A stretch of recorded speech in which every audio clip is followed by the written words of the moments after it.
Olá, minha gente, olá, meu povo. Tá começando mais um quadro Convidades. Isso mesmo. O nosso convidado número 23 é o Renan Menicucci. Eu acho que é assim que pronuncia o nome dele. Bom, Renan é escritor, minha gente. É sempre um prazer ter esse quadro aqui, né, para partilhar com vocês, trazer pessoas novas no nosso tempo para falar de seus trabalhos, de suas pesquisas, de suas produções. E Renan representa muito essa nova geração de escritores, né, trazendo temáticas da atualidade na sua escrita. Então vou falar um pouquinho rapidamente para passar a bola aqui para o Renan contar um pouco para a gente sobre a sua história. Então o Renan ele é graduado em Letras pela Universidade Federal de Viçosa. Ele atualmente é mestrando pela UFOP na linha de pesquisa Linguagens, Literatura, Memória e Cultura. Ele publicou o primeiro livro dele com 15 anos. Olha que beleza, com 15 anos ele vai falar isso pra gente. Ele lançou o primeiro livro, Amor a uma Criança. Depois, aos 17, ele lança o segundo, Julho de 83. Ambos livros já estão esgotados por hora, tá certo? Dedica-se na sua escrita a temáticas como LGBTQIA+, numa narrativa ensaística, filosófica e, acima de tudo, literária acerca da nossa geração, da nossa época. Ele publica também contos e crônicas no site dele no Medium, para quem tiver interesse em acompanhar. E a boa notícia é que o Renan vai lançar o seu terceiro livro, isso mesmo, que já está em fase de pré-vendas para quem tiver interesse em comprar e também fortalecer o trabalho do Renan, tá certo? O livro se chama O Prólogo de Algo que Vem a Ser. Esse livro está sendo lançado pela editora A Arte da Palavra, que é por onde o Renan está publicando essa obra. Está em pré-venda, o link está aqui na bio, vocês podem ver os demais links aqui na bio também, demais informações sobre o Renan. Então é isso, acesse, compre o livro, divulgue e esteja presente no lançamento que vai acontecer em Viçosa, Carangola e Ouro Preto em dezembro de 2023. Então acompanhe o Renan para vocês ficarem mais por dentro. Ele vai falar um pouco para a gente aí da sua vida, da sua trajetória, né, no meio literário especificamente, falar um pouco das suas obras. Então é isso, para não me prolongar mais, quero convidar para ocupar o quadro Convidades, com muito prazer, com muita honra. Chega para cá, Renan Menicucci. Fala pra gente como a literatura entrou na sua vida e tudo mais que você quiser.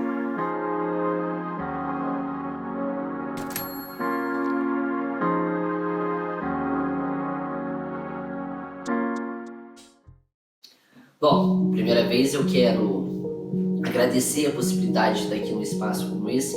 Quando eu recebi o convite do pessoal do canal, eu fiquei muito feliz, porque a construção identitária, né, de você se perceber como escritor, é uma coisa muito problemática, esfumaçada e solitária, né? Por exemplo, eu sou professor e eu me identifico como professor com uma facilidade muito grande, eu me sinto professor, eu sei que eu sou professor, mas falar que eu sou escritor em algum momento se tornou uma coisa um pouco incipiente, deficitária para mim, sabe? É uma coisa muito solitária. Então espaços como esse, né, nos fazem nos identificar mais com esse lugar, que é importante que a gente se situe nessa nomenclatura, né, como artista da palavra ou como um escritor. Então, muito obrigado pelo convite, pela possibilidade de poder conversar sobre o meu projeto literário, ainda mais falar sobre literatura, né? Que me é um tópico bastante caro, uma coisa que eu tenho bastante carinho, bastante afeto, porque é uma coisa que atravessa a minha existência, assim, desde, sei lá, a memória mais antiga que eu tenho da minha existência, a literatura está lá do meu lado, né? Mas eu não sei se eu tive alguma epifania, né, de quando eu percebi que a literatura me pertencia ou que eu pertencia à literatura. Eu não sei se eu tive esse grande evento, essa grande percepção, como muitos amigos meus escritores tiveram. Eu acho lindo, né, como eles foram arrebatados em algum momento, né, pela literatura, mas eu não tenho. Comigo aconteceu de maneira muito cotidiana, muito sutil, né, Porque, veja, eu comecei a escrever muito cedo, né? Com 4 anos eu já escrevia, assim, perfeitamente para a idade de 4 anos, né? E escrevia tudo, texto literário, texto não literário, mas a escrita sempre foi presente na minha vida, né? Eu sempre tô com papel, caneta na mão, rabiscando coisas, rabiscando palavras aleatórias, ou tô na tela do celular, no meu bloco de notas, digitando alguma coisa, algum pensamento.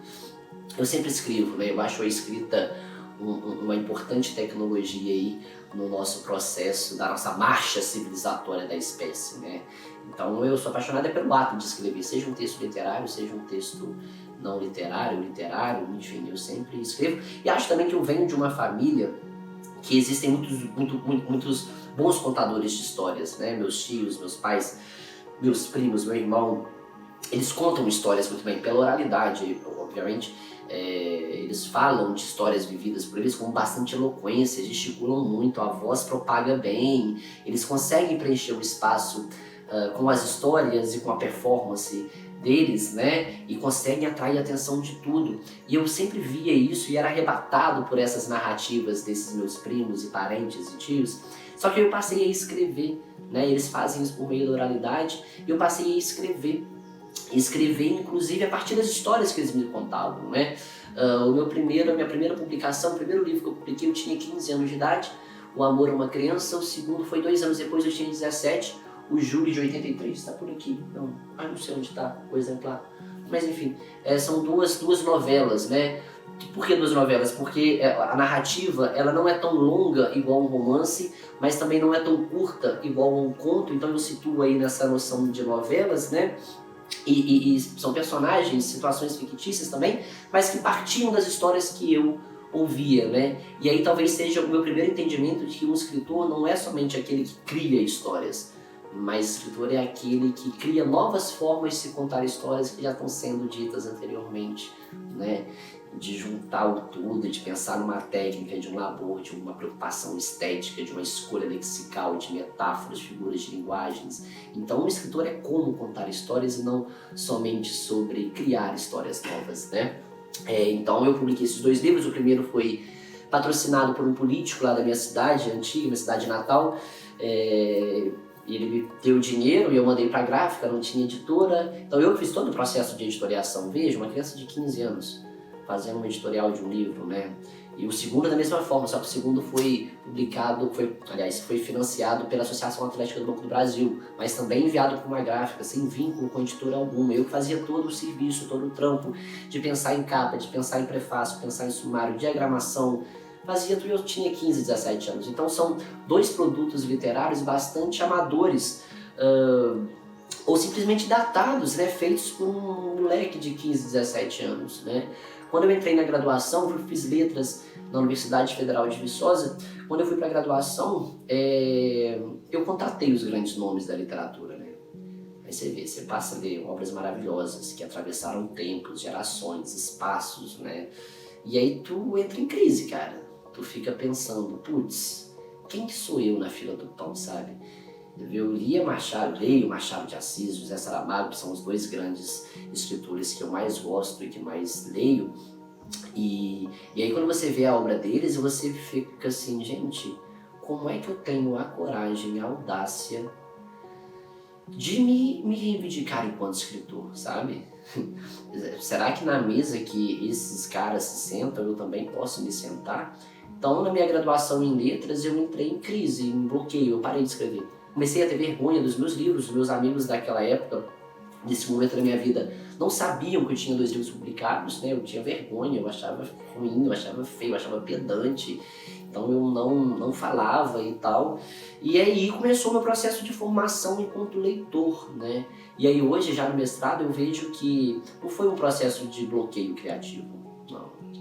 Eu acho que a graduação foi um período de maturação do meu projeto literário, entende? Porque eu penso, né, que um bom escritor, antes de ser um bom escritor, ele tem que ser um bom leitor. Eu parto desse princípio, né? A gente tem que se formar enquanto leitor dos grandes nomes da literatura universal, né? E aí a minha graduação me serviu para isso. Quando eu me formei, aí eu comecei a escrever alguns versos e via um projeto literário ali, sabe? Um esboço. A minha poesia estava começando a falar algo. Eu vi ali que tinha uma preocupação estética, tinha um porquê. A minha literatura ela começou a encorpar, ela começou a ganhar corpo. Não que seja grande coisa também não, tá? A gente tá falando que foi melhor, é melhor do que eu escrevia quando eu era um adolescente, evidentemente, né? Mas é porque eu me formei enquanto leitor, né? E a leitura desses grandes me determinou e me ajudou a pensar num projeto literário, né? E aí se tu me pergunta hoje, assim, o que fala o meu projeto literário, cara? Pô, eu acho que eu falo sobre o cotidiano, sabe? Eu não sei se a minha poética vai falar sobre coisas muito complexas, sabe? Real, tipo, geopolítica, fome, desigualdades, sabe? Não vou conseguir, sabe? Não vou. Demanda muito, sabe? Eu ainda sou muito pouco, então não vou conseguir falar sobre isso. No entanto, eu tenho trabalhado nas minhas escritas, seja em verso, seja em prosa, muito sobre o mistério da vida mesmo, sabe? Tipo, de onde eu vim, para onde eu vou, discutir a criação, discutir o Criador, discutir muito a figura de Deus, mas não esse Deus católico, esse Deus criado na escolástica da Idade Medieval. É o Deus enquanto a síntese do mistério, sabe? Essa falta de respostas, sabe? E a aceitação dessa falta de respostas, porque o cientificismo, ele traz, evidentemente, grandes ganhos para a nossa vida, mas às vezes ele quer alcançar espaços que não precisam ser alcançados, em que a linguagem científica não precisa explicar, sabe? E a gente só precisa aceitar o mistério. Eu não sei se existe vida após a morte, velho, não sei. Mas eu sei que existe vida antes da morte, sabe? E é com isso que eu vou trabalhar, é com o cotidiano, é a aceitação dessa falta. Então a minha literatura, eu trabalho muito isso, com a dúvida, com a filosofia, com a falta de resposta, sabe? A aceitação da falta, né? Tanto é que num texto meu eu falo que todos os tempos são tempos de se fazerem perguntas, mas nem todos esses tempos é o tempo de se ter as suas respostas. Então é a aceitação da falta, é a aceitação do mistério da vida, sabe? E parar de fritar nesse vir a ser, nessa procura por algo que a gente nem sabe se existe. Então a minha literatura vai falar muito disso. Isso está muito sintomatizado nesse meu terceiro romance agora, que eu estou publicando pela Arte da Palavra, que é um prólogo de algo que vem a ser, que basicamente conta a história de uma juventude que está à procura de algo e que não sabe se existe, sempre está faltando algo e tem a sensação de que essa falta vai ser preenchida de alguma forma. E aí tenta se preencher essa falta de diversas formas, e diversas formas que fazem esses personagens experimentarem morte diariamente, sabe? São experiências de muita inconsequência, são experiências de muita imprudência, sabe? De drogas, de consumo e de descarte das relações, porque a gente sempre acha que o próximo vai ser melhor, de que o que vem a ser vai ser melhor, que vai me causar mais prazer, né? E quando a gente acha que possui, a gente vê que não é aquilo. E eu acho que muito disso a gênese disso está na negação da falta. Quando a gente aceita que falta algo, falta. A falta é o próprio ter, né? É bastante filosófico o que o livro traz. Evidentemente, eu me coloco como escritor LGBTQIA+, porque eu pertenço a essa comunidade. Eu acho importante a gente ocupar esses espaços para que não sejamos mais o outro, né? Durante toda a literatura, a gente sempre foi o outro. As pessoas falam da gente, a gente nunca fala sobre a gente. Então, ocupar esse espaço que é nosso. Então, eu sou um escritor gay e eu vou tratar disso na minha literatura. Evidentemente, isso vai ser sintomatizado com uma consciência política, tá? No prólogo de algo que vem a ser, tem um casal principal, é um casal gay, onde a homossexualidade já é um fato. Né? Eu não vou discutir os empecilhos da homossexualidade, né? Do exercício da diversidade sexual na sociedade atual. Eu não vou discutir isso. Eu já vou partir como um fato consumado, factual, e aí a partir disso a gente vai fritar nos afetos, né? Porque nós homens, sejamos gays, sejamos héteros, sejamos bissexuais, enfim, homens, a nós sempre nos é tirada a afetividade, né? Nós não falamos muito de afeto, a gente fala muito do sexo, né? O viril, a virilidade, isso no mundo gay, isso no mundo hétero, é latente, né? Mas a homossexualidade, né, ela também é sobre afeto, é a homoafetividade, né? Acho importante a gente também trazer a homoafetividade para entender que a luta pelo direito do exercício da minha sexualidade é também uma luta pelo direito do exercício da minha afetividade, né? Então o livro ele vai trazer isso, né, sobre os afetos e o que a gente faz a partir do afeto, né? Essa experiência, essa procura por algo, esse descarte do que se tem por esperar o porvir, né? Um livro sobre o porvir, sobre a falta. Eu gosto. O meu narrador, cara, é um narrador muito ensaísta. O que eu penso com isso? Não é um narrador que fica só lá ditando tudo o que aconteceu. Então levantou, acordou, pipipi, papapó. Não. O meu narrador é ensaísta porque ele vai fazer uma reflexão acerca de tudo que acontece no livro e acerca de pensamentos externos, né? A título de exemplo, um trecho do livro, os jovens eles vão fazer um tributo ao sol, que é uma espécie de rito que eles fazem ali entre eles, amigos. E aí o narrador está contando isso, e no meio da narração do fato, ele percebe que o sol é a única estrela do universo a quem o homem deu um artigo masculino, né? É o Sol, não é a Sol. Todas as outras estrelas são as estrelas, a Dalva, as Três Marias, né? A Síria, todas elas têm um artigo A e um nome feminino. Agora o Sol é o único que tem um artigo masculino, é o astro-rei, não é a estrela rainha. E aí ele fala que se Nicolau Copérnico, né, o primeiro a observar o Sol, fosse realmente um cara à frente do seu tempo, não olharia o universo. Olharia o mundo à tua volta e veria que o fato de o Sol ser a única estrela que tem um artigo masculino nada mais é do que um ódio ao gênero. Então é um narrador que ele vai ensaiar, ele vai fritar muito, ele vai ficar refletindo muito para além da própria narração. Cara, eu não sei se a literatura vai mudar o mundo ou melhorar a minha vida. Eu acho que não. Eu acho que por vezes a literatura consegue ser mais perversa do que o mundo. Porque tem toda uma ideia romântica da literatura, muito do século XIX, que a literatura é como se fosse uma almofada fofa para a gente se aconchegar, como se a literatura fosse acolhimento. A literatura não é acolhimento. A literatura é um lugar de muito incômodo, a literatura é muito perversa. A literatura ela nos deixa inquietos, ela nos deixa consternados, neurastênicos, constrangidos, sabe? A literatura não é conforto, a literatura não é uma fuga da realidade somente, né? A literatura, por vezes, ela é mais perversa que a realidade, porque estamos falando de linguagem, de uma linguagem potencializada, de uma linguagem poderosa. A literatura ela é uma linguagem do poder, né? A linguagem potencializada. Mas não acho também que o escritor ele seja dotado de um poder. Eu acho que o escritor ele é dotado de uma responsabilidade, porque o texto mata.